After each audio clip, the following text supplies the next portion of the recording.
থাইল্যান্ডের রাজধানী ব্যাংককের একটি পানশালায় ভয়াবহ অগ্নিকাণ্ডে অন্তত ২৭ জন নিহত ও ৬০ জনের বেশি আহত হয়েছেন বলে জানিয়েছেন দেশটির প্রধানমন্ত্রী।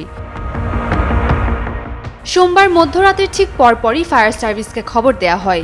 ফায়ার সার্ভিস কর্মীরা ঘটনাস্থলে পৌঁছে দেখতে পান পানশালার প্রধান দরজায় আগুনের লেলিহান শিখার ভেতর থেকে মানুষজন জীবন বাঁচাতে ছুটে পালাচ্ছেন। সামাজিক যোগাযোগ মাধ্যমে ছড়িয়ে পড়া ভিডিওতে দেখা যায় পানশালাটি থেকে প্রচণ্ড গতিতে আগুনের গোলক বের হচ্ছে এবং মানুষজন আগুনের মধ্যে দিয়ে দৌড়ে পালাচ্ছেন। এ সময় কেউ কেউ চিৎকার করছিলেন, আবার কেউ কেউ মাটিতে পড়ে যান।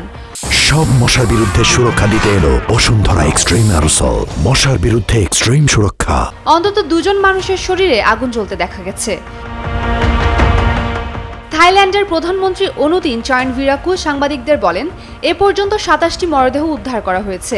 আহতদের উদ্ধার করে হাসপাতালে পাঠানো হয়েছে।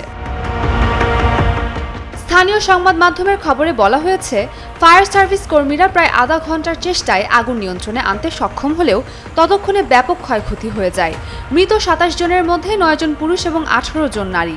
এছাড়া ৬০ জনেরও বেশি মানুষ হাসপাতালে চিকিৎসাধীন আছেন। থাই সংবাদ মাধ্যম থাইরথ জানিয়েছে, এখনও বেশ কয়েকজন নিখোঁজ আছেন। স্থানীয় সময় রাত ১১টা ৩০ মিনিটে এক গাড়ি চালক ওই ভবনে আগুন জ্বলতে দেখে ফায়ার সার্ভিসকে খবর দেন। মধ্যরাতের পর ফায়ার সার্ভিস কর্মীরা সেখানে পৌঁছান। উমের রুম্মান ক্রান্তি, ডেইলি সান।